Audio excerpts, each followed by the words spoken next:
എൻ്റെ പേര് ഡോക്ടർ രജനീഷ്. ഞാൻ പാനികുളങ്കര പൈതൃകം ആയുർവേദ ഹോസ്പിറ്റലിൽ വർക്ക് ചെയ്യുന്നു.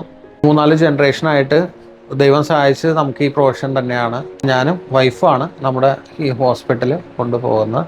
ഞങ്ങൾ ഈ യാത്രകളൊക്കെ ഭയങ്കരമായിട്ട് ഇഷ്ടപ്പെടുന്ന വ്യക്തിത്വങ്ങളാണ്. യാത്ര ഞങ്ങൾക്ക് ഭയങ്കര താല്പര്യമാണ്.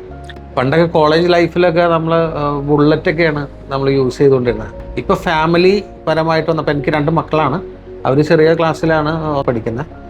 മുമ്പ് ബുള്ളറ്റ് യൂസ് ചെയ്ത് കൊണ്ടിരുന്നു. അത് കഴിഞ്ഞ് കല്യാണം കഴിച്ച് കഴിഞ്ഞപ്പോൾ വൈഫ് പറഞ്ഞ് എനിക്കത് ബുദ്ധിമുട്ടാണ് അതിൽ യാത്ര ചെയ്യാമെന്ന് പറഞ്ഞു. അതുകൊണ്ട് പിന്നെ ആളുടെ താല്പര്യത്തെ മാനിച്ച് നമ്മൾ ബുള്ളറ്റ് കൊടുക്കുകയും പിന്നെ യാത്ര ചെയ്യാൻ ഞാൻ വാങ്ങിച്ചത് എയ്തർ റിസ്ത എന്ന് പറഞ്ഞ മോഡലാണ്. എനിക്ക് വളരെയധികം സാറ്റിസ്ഫൈഡ് ആയിട്ടുള്ള മോഡലാണ്. ഈ മോഡലിലേക്ക് സാധാരണ ഇലക്ട്രിക് സ്കൂട്ടർ എന്ന് പറയുമ്പോൾ സ്വാഭാവികമായിട്ടും നമ്മളൊക്കെ ചിന്തിച്ചുകൊണ്ടിരുന്നത് ഇത് എപ്പോഴും കംപ്ലൈൻ്റ് ആണ്, ഇത് വഴിയിൽ കിടന്നാൽ ഇത് സർവീസ് ചെയ്യാനൊക്കെ ബുദ്ധിമുട്ടാണ്, പെട്രോൾ ഉള്ളതാണ് കുറച്ചും കൂടി നല്ലതെന്നൊക്കെ ആയിരുന്നു ചിന്തിച്ചായിരുന്നത്. ഈ കുറേ നമ്മുടെ ഫ്രണ്ട്സിനോടൊക്കെ ചോദിച്ചു കഴിഞ്ഞപ്പോഴും എനിക്കൊരു സജഷൻ വന്നത് എയ്തറിൻ്റെ റിസ്ത.